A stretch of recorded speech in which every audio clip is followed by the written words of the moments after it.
नमस्कार, आप देख रहे हैं न्यूज 18 बिहार झारखंड। मैं हूं आपके साथ रुचिका राज।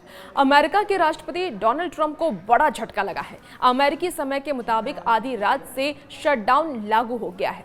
ट्रंप की पार्टी को सीनेट में अस्थायी फंडिंग बिल पास कराने के लिए कम से कम 60 वोटों की जरूरत थी, लेकिन सिर्फ 55 वोट ही जुटा पाए। ऐसे में ये प्रस्ताव गिर गया, जो कि ट्रंप के लिए असहज स्थिति है। ट्रंप प्रशासन के पास अब जरूरी फंडिंग नहीं होगी। इसका साफ मतलब है कि कोई संघीय कामकाज रुक सकता है। अमेरिकी कानून के तहत जब तक बजट या अस्थायी फंडिंग बिल पास नहीं होता, तब तक गैर जरूरी सरकारी विभागों और सेवाओं को बंद करना पड़ सकता है, और इस स्थिति को ही शटडाउन कहा जाता है। अब शटडाउन क्यों होता है, चलिए वो आपको बताते हैं।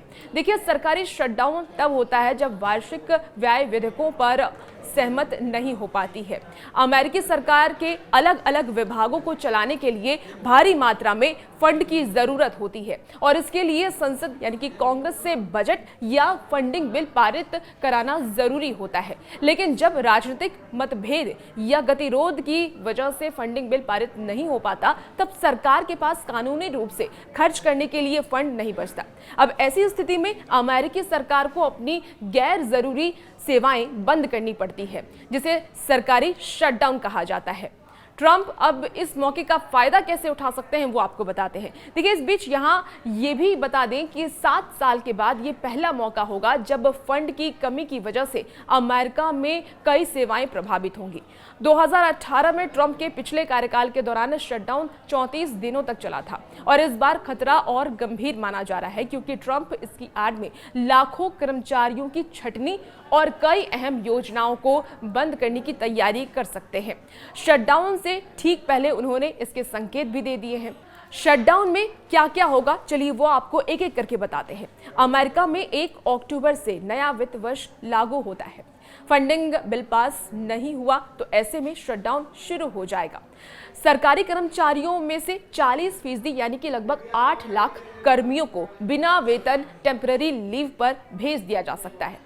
हेल्थ और ह्यूमन सर्विस विभाग ने 41% कर्मचारियों को छुट्टी पर भेजने की तैयारी भी की है।